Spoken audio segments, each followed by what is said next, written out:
The Edge Empowerment Foundation is on the cutting edge of erasing the stigma about mental health. It affects all of us, indirectly or directly, whether we talk about it or not.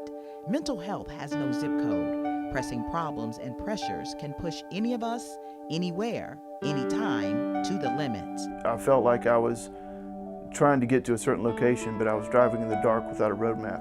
Sometimes the difficulties can make us want to fall off the map. The only person who saw anything was my mom. I knew that he had come to a point of despair and depression, but no one could recognize it or see it except for me. And the reality is, it is the stigma that prevents people from getting help. My dad was the type of person that would think you wouldn't go to therapy because that would mean you're weak. Salesman Jerry Crozier got therapy from one of Dr. Sherry's colleagues when he was struggling with marital problems. It was anxiety, there was worry, there was concern, and really the anxiety of not knowing what to do, feeling stuck and not knowing how to move forward. The marriage for this father of two was at the end of the road, but Jerry journeyed down a new career path and gained insight, all from counseling. Just with dealing with anyone, whether it's family, friends, business, being a better listener, being more empathetic, being able to understand other people's views versus just your own, and being able to communicate. Mental health is just like your physical health. It is health. If you have high blood pressure, if you have diabetes, you would get help. But anything to do with mental, they say, oh no, people hurt emotionally unnecessarily. I've told everybody I can talk to, it's been the best thing I've ever done. And there's nothing wrong with having a problem. We all have problems. What's wrong is not dealing with the problem, not trying to resolve the problem, because it's not going to go away because you ignore it. It will escalate. Musician and artist Devin Walden got off beat.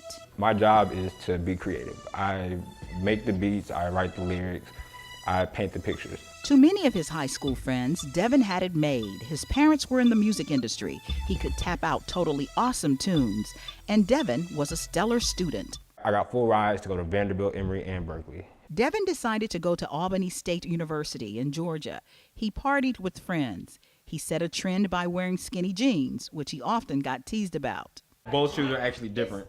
He loved sporting the hottest sneakers, which he still collects today.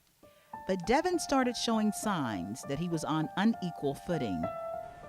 He became different, despondent, reclusive, argumentative. Devin came back to Atlanta. He sought help. Some health professionals gave Devin the brush off. Friends and family told his mom, Tanya, it was growing pains. I didn't see it that way. I saw that I was losing my son to something that I didn't understand, but no one else could see, and they would not hear me. It was October 2011. The caring young man who had helped care for his grandfather was spiraling into a depression at the age of 20. When I opened the computer, it was his suicide video. I asked him to come home, and he couldn't. He got quiet, and the volume went up on the music, and I heard the gunshot. The officer finally got to me, to my house. He got here right after my godson. They told me that he didn't make it and that we needed to get to the hospital. Dude, you so just screwed yourself. You tried to run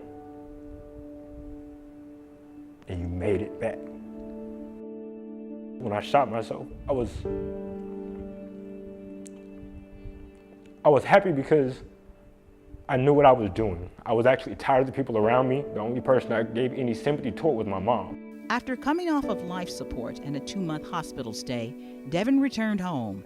The first thing he noticed in his room was the last piece he had painted the day of the suicide attempt. A picture to him worth 1,000 words.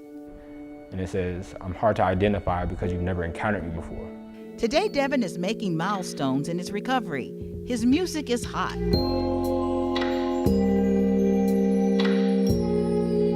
His paintings are even being featured in publications and showcased at a local bakery. Every day is like a painting. I don't really know where anything is going. The only thing I put into it is heart. We can go to the doctor for implants and bad breath. We surely need to go for our mental health. No matter where you are, where you live, you know, male, female, black, white, anything. Anybody can benefit. My goal would be to have mental health a household topic. Just like physical health, you wouldn't think anything else about it. But that is going to take time.